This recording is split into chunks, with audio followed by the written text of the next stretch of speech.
एक मजदूर का पोता। मेरे दादाजी मजदूर थे। सड़क के ऊपर जो बेलदार काम करता है ना, वो काम मेरे दादाजी किया करते थे। और 10 बाय 10 के कमरे में मेरा परिवार किराए पर रहा करता था। हमारे पास खाने का पैसा भी नहीं होता था, लाइट भी नहीं होती थी घर में, बिजली पानी बहुत दूर की बात है। 10 बाय 10 के कमरे में हमारा 7 जनों का परिवार रहा करता था। हेलो, कभी कभी तो 2 वक्त की रोटी नसीब नहीं होती थी। ऐसा दौर मेरे परिवार ने देखा। किसी महान आदमी ने बोला है, और ये सत्य बोला है, कि गरीब पैदा होना कोई जुर्म नहीं, लेकिन गरीब मरना सबसे बड़ा जुर्म है। ये बात अपने दिमाग में अच्छे से बिठा लेना। आपका पैदा होना आपके बस में नहीं था, लेकिन आपका मरना गरीबी में और अमीरी में, ये दोनों आपके बस में है। आप क्या जिंदगी में अपनाना चाहते हो, आप पर निर्भर करता है। दोनों कुछ भगवान ने सबको एक साथ एक चीज दी है, वो दिमाग और शरीर और टाइम, ये हम सबको मिला है। अब हम उसको किस तरीके से जीना चाहते हैं, किस तरीके से ले जाना चाहते हैं, ये हमारे पे निर्भर करता है। 10 बाय 10 के कमरे में मेरी फैमिली रहा करती थी। हमारे पास खाने को पैसा नहीं हुआ करता था। मेरे फादर छोटी सी उम्र के अंदर, जब बच्चे खिलौनों से खेलते हैं, तो मेरे फादर सड़क के ऊपर से ढाबे पे कचौरी बेचा करते थे।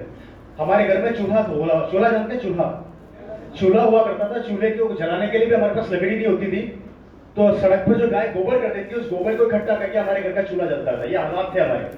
कभी कभी तो पैसा भी नहीं होते थे, तो 2 वक्त की रोटी नसीब नहीं होती थी। और 10 बाय 10 के कमरे में 7 जने सोते थे। मेरे पिताजी छोटी सी उम्र में आराम से, जब बच्चा अपन लोग सोते हैं लेट कर, मेरे फादर दीवार के सहारे लेके सोया करते थे। ये दौर देखा हम लोगों ने। हेलो, संघर्ष किया, मेहनत करी, पसीना बहाया। छोटी सी उम्र में अपनी पढ़ाई पूरी करने के लिए सड़क के ऊपर स्ट्रीट लाइट के नीचे बैठ के पढ़ाई किया करते थे।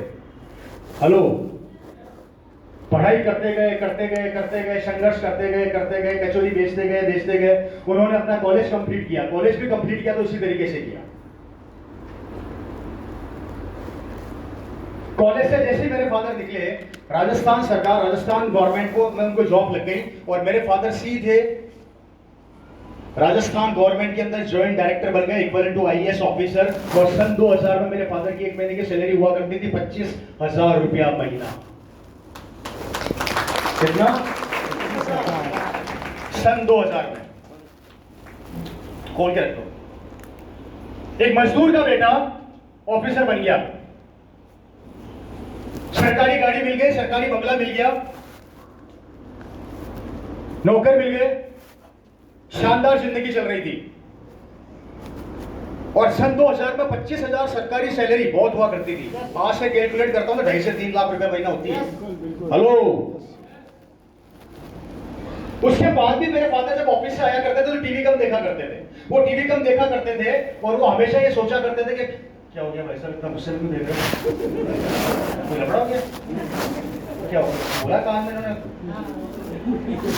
बोल रहे थे कि आपके पापा से मिले हैं। मिलेगा? थैंक यू, अच्छी बात है। और काफी लोग शायद मेरे फादर से मिले हैं, मुझे ध्यान रखता हूँ, बताते हैं। मेरे फादर ने बहुत संघर्ष किया अपनी जिंदगी में, बहुत ज्यादा संघर्ष किया। सरकारी गाड़ी, सरकारी बंगला, सब कुछ मिल गया। उसके बाद भी मेरे फादर ऑफिस से जब घर आया करते थे, तो पता है वो टीवी नहीं देखते थे, सोचा करते थे। और मेरी मदर पूछा करती थी, आप सोचते क्या रहते हो? तो मेरे फादर बोलते थे, इससे भी बड़ा करना है। तो मेरी मम्मी बोलती थी, पागल हो गए क्या? 25,000 मिल रहा है, सरकारी गाड़ी मिल गई, सरकारी बंगला मिल गया, नौकर चाकर मिल गए, आपके पिताजी तो मजदूर थे, इससे बड़ा क्या होता है? वो पिक्चर देखी ना आप लोगों ने, समझ गए? झुकेगा, वो प्रॉब्लम था उनके साथ। वो रहे, आगे बढ़े। उनकी एक बात मुझे बहुत अच्छी लगती थी, मैं आज मेरी जिंदगी में बस बात को लेके चलता हूं, आप लोगों को भी लेना चाहता हूं, नोट करो। मेरे फादर एक बात बोला करते थे, अगर ओपी शर्मा, मेरे फादर का नाम ओपी शर्मा था, अगर ओपी शर्मा कचौरी बेच के 25,000 तू कर ले, सही चल रहा है, गया अच्छा लाइन नहीं गया तो तू सही कर रहा था, वापस से दे मेरा जो मैं तेरे को बोला। आवाज आ रही है? yes! मेरे फादर एक बात बोला करते थे कि